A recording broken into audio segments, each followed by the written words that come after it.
काम करने का मन नहीं कर रहा आज, ऐसा हो रहा है कि आ थोड़ा सा भाई, तुम्हारा दिमाग जो तुमसे कह रहा है वो है झूठ। धर्म निभा अपना, अपने धर्म की सुन, दिमाग की नहीं। मेरा धर्म क्या है, मेरे को आज क्या करना चाहिए था, कितना काम किया, बुद्धि के लिए, शरीर के लिए, सक्सेस के लिए।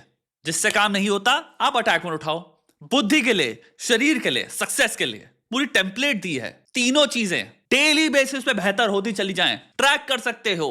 हमारा एकमात्र ग्रुप है भाई, हम सब फाड़ेंगे भाई अलग लेवल पे, और फाड़ रहे आईटी में सबके कितने गजब रिजल्ट दिए हैं। नीचे इतने सारे लोगों ने कमेंट्स किया था भाई, फाड़ के आपने रख दिया है, कॉन्ग्रेचुलेशंस। मेरे को बहुत बड़ी ऑडियंस नहीं चाहिए, मेरे को बहुत काबिल ऑडियंस चाहिए, लेकिन और बहुत क्यूरियस ऑडियंस चाहिए। You know, I have so many male friends, but whenever I tell a potential partner or I have told my partner kya boli, boyfriend jo bhi, they're always like, that's a red flag. Like you can't be so close because pyar dosti hai types ho jata hai. And I'm very close with one of my exes, and they're like, how can you be close to your exes? Yeah, how can you? That is a red flag. You see, I don't know why this happens. Like in my eyes, लड़के को अंदर से ये भी नहीं था कि like सोचना पड़ेगा इसमें। He was like, yeah, that's a red flag. I put a thirst trap on my close friends yesterday. Oh yeah. And all my guy friends and all my girlfriends, everyone's like, bro. There's this one male friend of mine who's like a brother. He's like, why aren't you wearing clothes?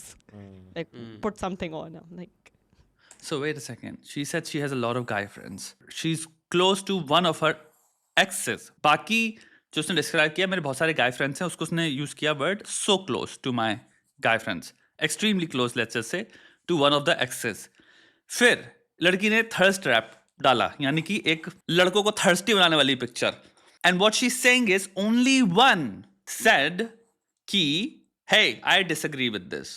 तो वो जितने भी सारे friends थे जो कह रही है बहुत ज्यादा क्लोज हैं, जो काइंड ऑफ थर्स्ट ट्रैप को अप्रूव कर रहे हैं, aren't you then proving the point that that's a red flag? What did that ex say जिसके साथ आप supremely close हो? Or how did all those guy friends behave if only one disagreed? cool. So you have he's friends safe. like that. Yeah, so you have friends like that. But that's generalizing. You literally just said one guy. Secondly, just because one guy ने ये कहा आपसे कि मैं disagree करता हूँ, that just shows what he feels about that particular situation. That does not mean he does not like you. That does not mean he does not love you. That does not mean he secretly doesn't want to be with you. To me, at least, the claim कि भाई ये लड़के को feelings नहीं होंगी, that also I don't understand how a disagreement proves कि feelings नहीं है. For example, अगर कोई लड़का तुम्हें like करता है and he's also very close to you in the sense कि उसको लगता है कि मेरे पास right है अपने opinions clearly share करने की तुमसे, कि मैं इस चीज से disagree करता हूँ, इस चीज से agree करता हूँ, and अगर वो तुम्हें like करता है और तुम thirst trap डाल रहे हो, तो pretty sure वो disagree करेगा. Pretty sure वो कहेगा कि why are you posting that, because it would bother him. In general, on average, I don't think कोई भी लड़का या most लड़के wouldn't want कि भाई उनकी गर्लफ्रेंड या जिस लड़की से वो like करते हैं वो thirst trap डाल रही है. So I don't think disagreement means कि वो लड़का इसको वैसे नहीं देखता. It could actually be coming out of love. have brothers, yeah, you have It could actually be coming out of feelings. bros. No, bros, I get it. The problem is, I think, with guy and girl friendships is it's very rare for both the people involved in that friendship to have the same intentions. So that's where it gets messy. See, every guy has said this to Yeah. me, but I can't relate because I can name at least 10 guys in my life who are fully platonic, and even if we got a chance, we would never cross You it. think? You think that this- if you call him right now, like these 10 guys. No, don't and- call all 10 of them. Not If you like, you call know one what of I them mean, and you're like, let's say you're like fully heartbroken and you know you're if Yeah, moment of vulnerability. you tell him this thing. You don't even have You to don't be even have to be heartbroken. You don't like you even just have call to. and say, you know what, listen, bro, I've actually I've been liked you. thinking about this, I've been yeah. thinking about you, and they will drop. They will immediately. In at least- hindsight, okay, when I had broken up, and then, yeah, I mean, okay. They might not take the bait.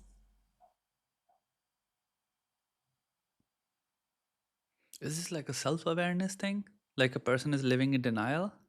Because what she just did was she displayed कि there is evidence, and she just was like, okay, when I broke up, when I was single and available, जिनको भी मैं कह रही हूँ 10 platonic इतने खतरनाक level में claim कर रही हूँ seriously, then suddenly one moment when I got single, there was evidence of all of that. Bait, but they will definitely consider it. Every time I've been really close friends with a girl, we've ended up hooking up at some point. So I only if I'm with But you someone and initiated. depends. How does it even matter who initiated? The point is it happened, and it happened consensually. Initiate करने से थोड़ी होता है कि एक second पहले उसने आज तक कभी सोचा ही नहीं था एंड सडनली किसी ने इनिशिएट कर दिया तो उसलिए हो रहा है कि ओह तुमने इनिशिएट कर दिया, तुमने बर्बाद कर दिया है, इसलिए आप करना पड़ेगा। ऐसा थोड़ी होता है। अगर कोई भी चीज हो रही है या हो जाती है तो वो 500 बार सोची गई है, तभी आप मेंटली वहां तक पहुंच चुके हैं कि आप एक्चुअल में किसी को अलाउ करने वाले हैं कि भाई तू मेरे को हर जगह टच कर सकता है, कुछ नहीं छुपा रहे अब। Because if you're friends with someone long enough now, and you're kind of like, sometimes you can be a little attracted to your friends or just think that's an attractive guy. If you are straight, both of you, and let's just say दोनों लोग attractive हो, तो हम बात कर रहे हैं basic biology की। पहला हो गया ऑपरेशन कॉग्निटिव इन नेचर, फिर हो गया अफेक्टिव, तीसरा हो गया सिंपल बायोलॉजी। ये तीनों let's just say point of view हमेशा एक्ट करेंगे। यानी कि मैं क्लास में बैठा हूं, मेरे बगल में एक लड़की बैठी है और हम लोग एक जोक के बारे में बात कर रहे हैं, या प्रोफेसर किसी तरह से ऐसी कुछ बात कर रहा है तो हम दोनों को हंसी आ रही है। ये कॉग्निटिव लेवल पे अभी हमारी बैठ रही बातें, तो हम लोग हंस रहे हैं। वो सिचुएशन में कॉग्निटिवली हम लोग अलाइन कर रहे हैं बहुत बढ़िया तरह से। वो लड़की अपने घर के बारे में कुछ बात बता रही है, अपने पापा के बारे में कुछ बात बता रही है, अपनी मम्मी के बारे में कुछ बात बता रही है, और उसको सोच के मेरे दिमाग में आ रहा है हाँ यार ये काम इसने सही किया। तो हम दो लेवल पे मीट कर रहे हैं, इमोशनली और कॉग्निटिवली। मेरा दिमाग चीजें सोच भी रहा है और इमोशंस भी उसके साथ मैच कर रहे हैं। वो भी होता है। कितनी कॉन्वर्सेशंस होंगी, तुम्हारे साथ कोई लड़की बैठी होगी या फिर तुम लोग ग्रुप बैठे हो जहां पे तुम्हारा ख्याल ऐसा कुछ नहीं जा रहा, वासना में कुछ नहीं, तुम लोग एक्चुअल में बातें कर रहे हो। कोई इंसान अपने घर के बारे में कुछ शेयर कर रहा है, कोई इंसान कभी कोई वल्नरेबल मोमेंट शेयर करता है, कोई इमोशनल बात शेयर करता है, कोई सीक्रेट शेयर करता है। एक बार मेरे घर में ये हुआ था, हो सकता है बहुत सुंदर इंसान भी हो, लेकिन एक सेकंड के लिए तुम्हें वो सुंदरता नहीं दिखेगी उस मोमेंट में, क्योंकि वो इमोशनली तुम्हें इतना बुरी तरह से कैप्चर कर लेगा कि तुम वहीं पे फोकस करने लग जाओगे। इंसान कॉम्प्लेक्स है, तो आप 24/7 ऐसा नहीं है कि आप यही सोचते रहते हो hot hot hot hot hot. ये भी नहीं हो रहा, ये भी नहीं होने वाला कि आप 24/7 बस वही फील करते रहो। वो भावना भी हो सकता है 30 मिनट्स तक की हो। सिचुएशनल फैक्टर्स भी हो गए, सिचुएशनल फैक्टर्स के हिसाब से हो सकता है आप कॉग्निटिवली ज्यादा फोकस करो। आप स्कूल में हो, आपको तुरंत टास्क मिला है, असाइनमेंट मिला है, तो हम 3 लोग काम कर रहे हैं और 3 में इंपॉर्टेंट चीज क्या है? जीतना, क्योंकि टीम दूसरी टीम सी है, टीम डी है। तो इवन तो वो बहुत सुंदर लड़कियां हैं, आप ध्यान नहीं दे रहे हो, आप तीनों लोग काम करो साथ में, क्योंकि आपको टीम सी को हराना है, टीम डी को हराना है। तो कॉग्निटिव उस सिचुएशन में सबसे हाईएस्ट है। बायोलॉजी का कहां आता है? आपकी एक बहुत बड़ी बायोलॉजिकल ड्यूटी है एक पार्टनर ढूंढना, और पार्टनर ढूंढने के लिए बायोलॉजी ने हमारे लिए क्या मोड सेट किया है? Sexual selection, attractiveness. एक रीजन है सारे सेलिब्रिटीज, एक रीजन है ओनली फैन से लेके, एक रीजन है इंस्टाग्राम पे लेके बहुत ज्यादा लोग सक्सेसफुल जो बहुत तेजी से शॉर्टकट पाते हैं। वो कौन है? बहुत ही ज्यादा सुंदर लोग। और वो क्यों हो रहे हैं? सेक्सुअल अट्रैक्शन की वजह से। लस्ट ऑल द टाइम एक गवर्निंग फैक्टर है आपकी जिंदगी का। तो इवन तो आप हो सकता है कॉग्निटिवली किसी साथ कनेक्ट कर रहे हो, इमोशनली किसी साथ भी कनेक्ट करते हो, आप ट्रस्ट फील करते हो उस इंसान के साथ, आप वार्म फील करते हो, इसका मतलब ये नहीं है आपकी बायोलॉजी बंद हो जाती है अगर वो इंसान आपको अट्रैक्टिव लगता है। अगर, अब यहां पे बहुत बड़ा अगर आता है, तो आपकी नजर तो जाएगी ना। और आपकी नजर किन चीजों पे जा रही है? उन चीजों पे जिसपे आप 2 लाख से 20 लाख साल से जो आपकी एंसेस्ट्री रही है, आपकी पूरी जो बायोलॉजी रही है, आपकी जो एवोल्यूशन है, जिसने पूरा शेप किया उस चीज को वैसा दिखने के लिए, ताकि आप अट्रैक्ट हो, ताकि आप रिवॉर्ड उसमें सीकिंग बिहेवियर पे आओ, मेटिंग स्ट्रैटेजी आप डिसाइड करो और आप शायद उस इंसान के साथ पार्टनर अप कर पाओ। तो किसी की कमर, किसी के हिप साइज, बट, बाल, आंखें, बड़ी आंखें क्यों सुंदर लगती हैं? वाइड हिप्स क्यों सुंदर लगते हैं? ये आप अनोखे नहीं हो ना, ये एक universal heterosexual male behaviour pattern है, यूनिवर्सल है। तो ये एवोल्यूशन से आया है। अगर आप हेटेरोसेक्सुअल मेल हो तो ये कॉमन यूनिवर्सल एक्सपीरियंस है। मैं इसका मतलब ये नहीं है कि इसमें कॉग्निटिव आप बैरियर्स, बफर्स नहीं लगा सकते। ऑफ कोर्स लगा सकते हो, सेल्फ कंट्रोल नाम की चीज होती है, विदाउट अ डाउट होती है, और वो भी वेरिंग है। किसी में बहुत बढ़िया सेल्फ कंट्रोल होता है, किसी में कम होता है, पर्सन टू पर्सन डिपेंड करता है। बट मेरा पॉइंट यह है कि जिसके अंदर बहुत बढ़िया सेल्फ कंट्रोल भी है, वो भी अट्रैक्शन नोटिस करता है कि वाह कितना अट्रैक्टिव इंसान है, लेकिन फिर वो कहेगा मेरे को ध्यान नहीं देना, मेरे पास एक इंसान जीवन में है, लेट्स जस्ट से मैं बहुत खुश हूं इस इंसान के साथ, तो मैं ये जो अट्रैक्शन है इस पे चूज करूंगा कॉग्निटिवली कंप्लीटली ताला लगाने का। मैं नहीं देखने वाला, मैं अलाउ ही नहीं करूंगा कॉग्निटिवली अपनी बायोलॉजी को रिस्पॉन्ड करने के लिए। ये हो गया 1%। ये मोस्ट लोग नहीं है। एक बहुत बड़ा बायोलॉजिकल फंक्शन है आपका पेयर अप करना, पार्टनर ढूंढना, साथी ढूंढना, उसके साथ जिंदगी बिताना, बच्चे क्रिएट करना, अपनी जेनेटिक कोड को फॉरवर्ड करना। सिर्फ आप नहीं कर रहे, अक्रॉस स्पीशीज एग्जिस्ट कर रहा है बाय द वे। तो कभी कभी अपने आप को एक स्पीशीज के पॉइंट ऑफ व्यू से भी देखो। इंसान ये सब बातें जब करता है तो हमेशा बात करता है वो हाईएस्ट इन सेल्फ कंट्रोल व्यक्ति को जनरलाइज करके। आपके अंदर सेल्फ कंट्रोल नहीं है, वो ये आर्ग्यूमेंट देंगे, ये जनरलाइजेबल नहीं है। दुनिया में बहुत ही रेयर कम लोग होते हैं जिनका सेल्फ कंट्रोल बहुत जबरदस्त लेवल पे हो। दूसरा, सेल्फ कंट्रोल बहुत जबरदस्त लेवल पे होने पे भी या होने के लिए भी बहुत बढ़िया रीजंस चाहिए। अगर मैं सिंगल हूं तो मुझे वो सेल्फ कंट्रोल लगाने की जरूरत नहीं है ना, मुझे तो फिर पोटेंशियल पार्टनर दिख रहा है ना जिससे आज मेरी दोस्ती है, तो मैं उस अट्रैक्शन को बफर क्यों करूंगा? हमारी तुम्हारी बातें बनती हैं, कंपैटिबिलिटी है, तुम हंसती हो मेरी बातों पे, तुम हम मुझसे ज्यादा बहुत चीजें शेयर करती हो, मैं वार्म फील करता हूं, मुझे लगता है मैं तुम्हारे साथ बहुत कुछ शेयर कर सकता हूं। मुझे क्या दिख रहा है टेक्निकली दिमाग में, हो सकता है मैं अपने आप से ओपनली नहीं बोल रहा हूं, बट मैं महसूस क्या कर रहा हूं, अब अफेक्ट पे आ गए, मैं महसूस कर रहा हूं वार्म, तुम्हारे साथ मैं अच्छा फील करता हूं, सेफ फील करता हूं, इस इंसान के साथ बनती है, ये बहुत स्ट्रॉन्ग इमोशन हो गया। उसके बाद तीसरा बायोलॉजिकल लेवल मिल रहा है इन दोनों से, वो क्या कंफर्म कर रहा है, मैं अट्रैक्टेड भी हूं इस इंसान से। उसने वो ड्रेस पहनी हुई थी, इसने दिवाली में जब मैं गया था जब साड़ी पहन रखी थी, जिस दिन ऑफिस में ये हो रखा था, जिस दिन स्कूल में ये फेस्ट था, उस दिन जो ये पहन के आई थी इतनी सुंदर लग रही थी, इसने बाल जब ऐसे कर रखे थे। अब ये सब क्या है? अट्रैक्शन है ये भाई। ये कहना कि मेरे बहुत सारे दोस्त हैं और वो सब की सब प्लेटोनिक हैं, टू अ ग्रेट डिग्री आप या तो डिनाइल में रह रहे हो, बिकॉज इस बंदी के पास क्लियरली एविडेंस था, जो उसने एक सेकंड में जब सोचना स्टार्ट किया, ओके ऑब्जेक्टिवली देखूंगी तो इसको एक सेकंड में मिल गया एविडेंस। तो हम यहाँ पे कुल मिला के बात कर रहे हैं फ्रेंड जोन हुए हुए लड़कों की, लड़के जो फीलिंग्स रखते हैं, मौका ढूंढ रहे हैं, तो ये क्लियरली फ्रेंडशिप नहीं है। लेट्स से 50 लड़कियां हैं, सिंपल 50 सैंपल साइज रखते हैं, रैंडम लड़कियां, 50 लड़कियां हम ऐसी चूज करते हैं जिनके 5 क्लोज मेल फ्रेंड्स हैं।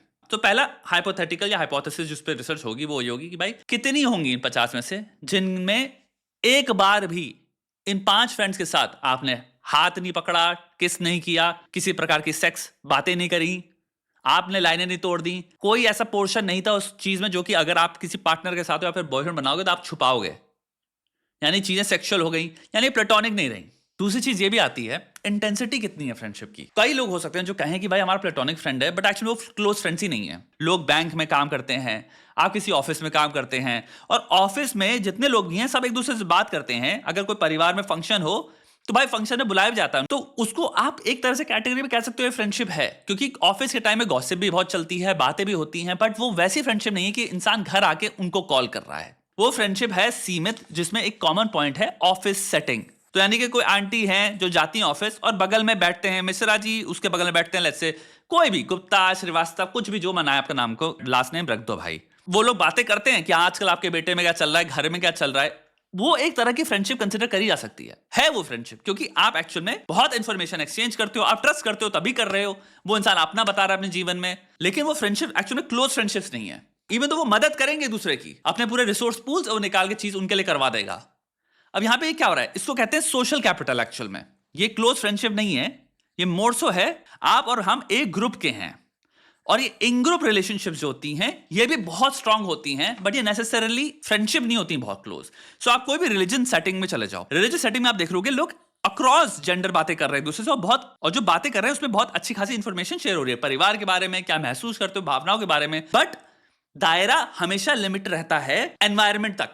लेकिन जब आप उस एनवायरमेंट से निकल जाते हो तो आप देख रहे हो एक्चुअली लोग बाहर नहीं मिल लेते ना, आप हमेशा वहीं मिलते हो उन लोगों से, लेकिन वो ग्रुप एक दूसरे की हेल्प क्रेजी लेवल पे करेगा। हाँ, तो इन ग्रुप एक्चुअल में अक्रॉस जेंडर्स एग्जिस्ट करते हैं। दूसरी सेटिंग्स में आप ये चीज देखोगे लोग सोशियो इकोनॉमिक स्टेटस के हिसाब से क्लस्टर्स फॉर्म करते हैं। यूनिवर्सिटी में आप ये चीज देखोगे जो लोग बहुत अमीर घरों से आए हैं, इवन दो क्लास में हेटेरोजेनिटी है, over the period of time आप नोटिस करोगे, हो सकता मोस्ट टाइम्स ये होगा जो बहुत अमीर लोग हैं वो देखोगे वो थोड़ा सा अपने उनके साथ ज्यादा बन रही होगी, क्योंकि एक्चुअली उनका बैकग्राउंड सिमिलर है, उनके एक्सपीरियंसेस बहुत ज्यादा रिलेट कर पाएंगे दूसरे से। सोशियो इकोनॉमिक्स के परखच्चे उड़ जाते हैं रिलीजन सेटिंग्स पे, इसलिए रिलीजन की वैल्यू बहुत स्ट्रांग है। लोग ऊपर नीचे अक्रॉस सोशियो इकोनॉमिक्स घनिष्ठ बातें करते हैं, घनिष्ठ रिश्ता फॉर्म करते हैं, और आपकी कैपिटल बनती है। ये दूसरी तरह की रिलेशनशिप हो गई जहां पे आप कह सकते हो प्लेटोनिक है, क्योंकि भाई फीमेल मेल इंटरेक्शन काफी है। क्लोज फ्रेंडशिप जो ये लड़का भी डिफाइन करा कि मैंने अपने हर फ्रेंड के साथ इसलिए होकअप किया एट सम पॉइंट और द अदर, जो कि किससे गाइडेड है, हार्मोन्स, सिचुएशंस, इमोशंस। हो सकता है आपका एक मोमेंट हुआ है जहां पे आपने सोशल रिजेक्शन सहा है, सिचुएशनल फैक्टर, जिसकी वजह से हो सकता है आपको चाहिए कोई इंसान आपको बहुत करीबी वे में अप्रूवल दे, क्योंकि आप वल्नरेबल फील कर रहे हो, तो इमोशनल फैक्टर आ गए। ये वल्नरेबल मोमेंट है इमोशनल आपका, आपको चाहिए साथ किसी का, और उसको इंसान क्या कंफ्यूज कर सकता है बहुत इजीली रोमांटिक भावनाओं से। हार्मोनल क्या हो सकते हैं भाई, आपका टेस्टोस्टेरोन स्पाइक आ रखा है, लड़कियों में हो सकता है भाई आपका ओव्यूलेटरी फेज चल रहा हो, आपको कंसिडर करना है। ये सारी चीजें प्रिडिक्टिव वैल्यूज रखती हैं। अब बात करें कोई फ्रेंडशिप क्या वर्क कर सकती है लड़का लड़की बीच में, आई एम प्रीटी श्योर दुनिया में कोई लड़का है जिसकी कोई फीमेल फ्रेंड है जो वर्क कर रही है, उन्होंने आज तक कुछ नहीं किया, एंड उसके पीछे हो सकता है रीजन बहुत बड़ा यही हो क्योंकि बायोलॉजिकल अट्रैक्शन है ही नहीं, तो दोनों के बीच में एक दूसरे के लिए नहीं है। दूसरा सिचुएशन ये हो सकती है कि भाई आप अपने पार्टनर के साथ हो और आपने पार्टनर से इतना प्यार करते हो जिसकी कोई हद नहीं है, और आपका पार्टनर भी दोस्त है उस इंसान के साथ अगेन, और आप अट्रैक्टेड नहीं हो उस इंसान से, और वो इंसान भी कमिटेड है for example, something like that. तीसरी फ्रेंडशिप हो सकती है जहां पे आप दूरी के फ्रेंड्स हो, आप एक दूसरे की हेल्प कर देते हो, कभी कभी जोक मार लेते हो, कभी कभी कॉफी पी लेते हो, बट आप ऐसा नहीं शाम को बैठे टेक्सटिंग करते रहते हो उस इंसान के साथ। क्लोज फ्रेंड्स आई थिंक बहुत बहुत बहुत रिस्क फैक्टर्स बढ़ा देता है। कभी इंस्टाग्राम पे ऐसा नहीं हुआ, तुम जब स्क्रॉल कर रहे थे और एक सुंदर लड़की आई तो तुम्हारे दिमाग में पहली फीलिंग आई, ओ मैं तो प्लेटोनिक फ्रेंड बनना चाहूंगा इसका।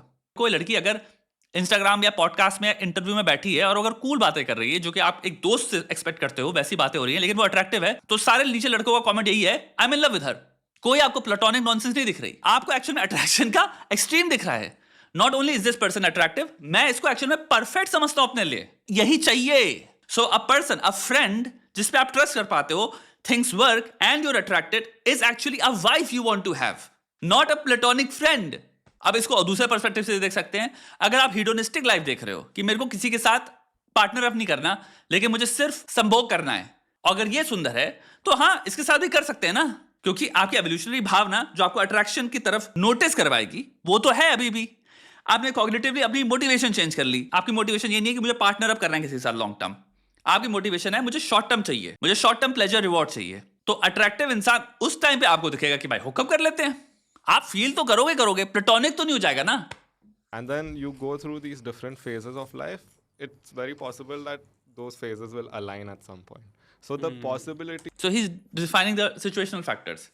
हार्मोनल हो सकते हैं, इमोशनल हो सकते हैं, सिचुएशनल हो सकते हैं, कुछ घटित हुआ है आप इमोशनल हैं, किसी मोमेंट में वल्नरेबल हो रखे हैं, कोई चीज़ बहुत ही प्लेजेंट आपने विटनेस करी, आप एक हॉरर मूवी देख रहे हैं, लिटरली रिसर्च है हॉरर मूवी के देखने के बाद क्यों, ये एक बहुत बड़ी स्ट्रैटेजी हुआ करती थी पुराने टाइम में, हमारे टाइम में एटलीस्ट, कि भाई लड़की के साथ हॉरर मूवी देखने जाओ वो चिपक जाएगी तुम्हारे साथ, ये सब जाएगा।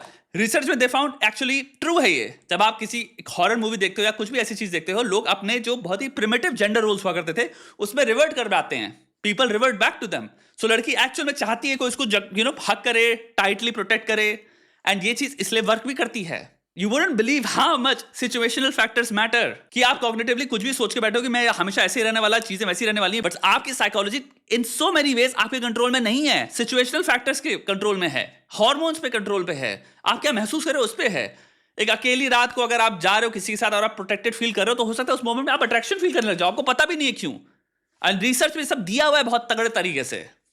तो हो सकता है उस मोमेंट में आप किस कर लो और सुबह उठ के आप कहो कि मैंने क्या कर लिया, लेकिन अब ये फ्रेंडशिप नहीं है, फ्रेंडशिप नहीं थी। इसलिए दो लड़के जब रात को 2 बजे जा रहे होते हैं तब भी वो बकलोली ही कर रहे होते हैं, सुबह उठेंगे अगर एक ही बेड पे भी सोए गधे कहेंगे तो भी वो बकलोली करेंगे, 800 जोक मार लेंगे एक दूसरे पे, लेकिन कभी किस नहीं करने लग जाएंगे, चाहे मोमेंट कितना इमोशनल हो, चाहे मोमेंट कितना सिचुएशनल हो, चाहे इतनी हॉरर मूवी देख ली हो।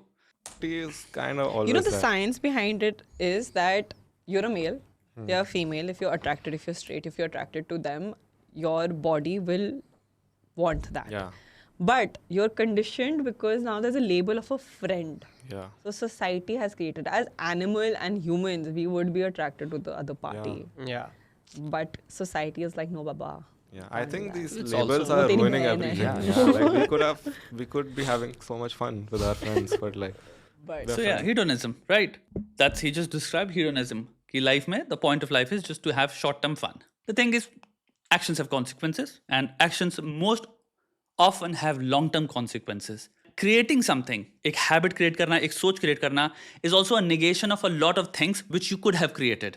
So out of all the options जो तुम्हारे पास available थे, जिनमें बहुत सारी चीज़ों से तुम्हें बहुत long-term benefit मिलता, stability मिलती, बहुत कुछ मिलता, तुम उनके विपरीत चूज करके तुम कुछ क्रिएट कर रहे हो और तुम कह रहे हो कि हाँ मैं शॉर्ट टर्म फन ही चूज करूंगा। हम बहुत सारी चीजों को नहीं भी कह रहे हैं, और हम नहीं किसको कह रहे हैं। समझदारी क्या कहती है, ये जो मैं आज से शॉर्ट टर्म चूज कर रहा हूं, ये समझदारी से चूज कर रहा हूं या एक्चुअली मैं कंसिडर ही नहीं कर रहा एक long term perspective. Friends. but labels. We're just friends. Yeah.